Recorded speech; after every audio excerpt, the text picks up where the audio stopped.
April മാസത്തെ KSRTCയുടെ ലാഭക്കണക്ക് പുറത്തു വന്നിട്ടുണ്ട്. 225 കോടി രൂപയുടെ വരുമാനം നേടി. മെയ് മാസത്തോടുകൂടി ഇടതുപക്ഷ ഭരണം അവസാനിച്ചു.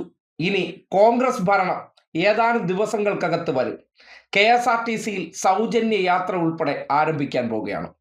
കഴിഞ്ഞ 10 വർഷം KSRTCയുടെ അവസ്ഥ എന്താണെന്ന് എല്ലാവർക്കും അറിയാം. കൃത്യം 1-ാം തീയതി ശമ്പളം കിട്ടാത്ത അവസ്ഥ, 2 ഗഡുക്കളായി ശമ്പളം കൊടുത്ത് അത് വൈകി വലിയ പ്രതിഷേധങ്ങൾ അരങ്ങേറിയിരുന്ന കാലം. അതിൽ നിന്ന് KSRTCയെ അസൂയാവഹമായ നേട്ടത്തിലേക്ക് എത്തിച്ചിട്ട് 6 മാസത്തോട് അടുക്കുന്നതേ ഉള്ളൂ. ഒന്ന് നടുനിവർത്തി. ദൈനംദിനം വരുമാനം 7 കോടിയിലേക്ക് എത്തിയ അവസ്ഥയും സംജാതമായിട്ടുണ്ട്.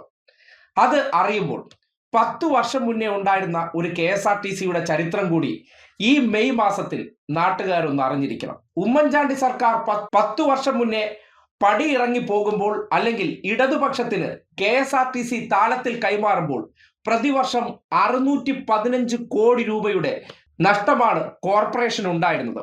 ഇത് നികത്താൻ വേണ്ടി ആയിരക്കണക്കിന് കോടി രൂപ കടമെടുത്തപ്പോൾ KSRTCക്ക് കീഴിലുള്ള 73 ഡിപ്പോകളും വമ്പൻ നഷ്ടത്തിൽ കൂപ്പുകുത്തിയിരുന്നു. ഈ നഷ്ടം നികത്താനും അതിന്റെ കടവും പലിശയും എല്ലാം കൊടുക്കാൻ വർഷാവർഷം വീണ്ടും കോടിക്കണക്കിന് രൂപ കടമെടുക്കേണ്ട അവസ്ഥ. ഇതിനോടൊപ്പം കോവിഡ് കൂടി വന്ന് സർവീസുകൾ പരിപൂർണമായി നിലച്ച സന്ദർഭത്തിൽ ജീവനക്കാരെ പിടിച്ചു നിർത്താൻ വരുമാനമില്ലാതെ ശമ്പളം കൂടി കൊടുത്തപ്പോൾ ആ കടം ഇരട്ടിയായി. നേരത്തെ KSRTC സർവീസുകൾ നിന്നു പോകുമെന്ന് പറഞ്ഞിടത്തു നിന്ന് പിണറായി സർക്കാരിന്റെ 10 വർഷക്കാലം അതിൽ വലിയ മാറ്റങ്ങൾ വരുത്തി. പ്രത്യേകിച്ച് 2-ാം പിണറായി സർക്കാരിന്റെ അവസാനത്തെ 2.5 വർഷം മന്ത്രി KB ഗണേഷ് കുമാർ ഗതാഗത മന്ത്രിയായി ചുമതലയേറ്റതിന് ശേഷം കോർപ്പറേഷനിൽ വരുത്തിയ അടിമുടി മാറ്റങ്ങൾ, അല്ലെങ്കിൽ സമൂല മാറ്റങ്ങൾ, പിന്നീട് ആ മേഖലയുടെ കിതപ്പിൽ നിന്ന് കുതിപ്പിലേക്കുള്ള വഴിയൊരുക്കുകയായിരുന്നു. അതിന്റെ ഫലമായിട്ടാണ് LDF സർക്കാർ ഇറങ്ങിപ്പോകുമ്പോൾ KSRTCയുടെ സകലമാന ഡിപ്പോകളും ഇപ്പോൾ പ്രവർത്തന ലാഭത്തിലായിട്ടുണ്ട്. കടമെടുക്കാതെ സ്വന്തം വരുമാനത്തിൽ നിന്ന് ജീവനക്കാർക്ക് ശമ്പളം കൊടുക്കാനുള്ള സാഹചര്യവും ഉണ്ടായിട്ടുണ്ട്. സ്വന്തം വരുമാനത്തിൽ നിന്നുകൊണ്ട് നേരത്തെ ഉണ്ടായിരുന്ന ഭീമമായ കടബാധ്യതയും പതിയെ കുറച്ചു കൊണ്ടുവരുന്ന സാഹചര്യവും ഉണ്ടായി. ഇതിനോടൊപ്പം ജീവനക്കാർക്ക് വേണ്ട ആനുകൂല്യങ്ങളും അവർക്ക് 1 കോടി രൂപ അപകട ഇൻഷുറൻസും ഏർപ്പെടുത്തിയ ചരിത്രകാലം. പുതിയ കാലഘട്ടത്തിനനുസരിച്ച് KSRTCയെ നവീകരിച്ചുകൊണ്ട് ജനങ്ങൾക്ക് ആവശ്യമായിട്ടുള്ള പുതിയ സേവനങ്ങൾ, ആധുനിക ബസ് സംവിധാനങ്ങൾ തുടങ്ങി ഇതര സംസ്ഥാനത്ത് വരെ AC ബസ്സുകൾ സർവീസ് നടത്തി തുടങ്ങിയപ്പോൾ KSRTCയുടെ വരുമാനം പതിയെ കുതിച്ചുയർന്നു.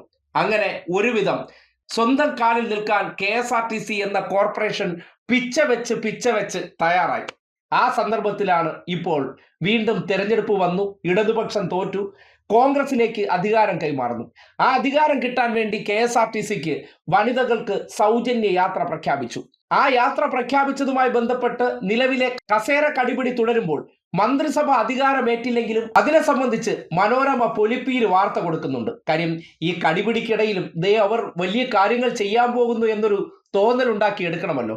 ആ നിലയ്ക്കാണ് പൊലിപ്പിക്കുന്ന വാർത്തകൾ കൊടുക്കുമ്പോഴും നിലവിൽ മനോരമയുടെ അനുമാനപ്രകാരം 90 കോടി രൂപ ചിലവ് വരുമെന്ന് പറയുന്നിടത്ത് മാസാമാസം 90 കോടി രൂപയുടെ നഷ്ടത്തിലേക്ക് KSRTC എത്തിപ്പെടുമ്പോൾ എന്താകാൻ പോകുന്നു അവസ്ഥ എന്ന് നിങ്ങൾ കണ്ടു തന്നെ അറിയുക.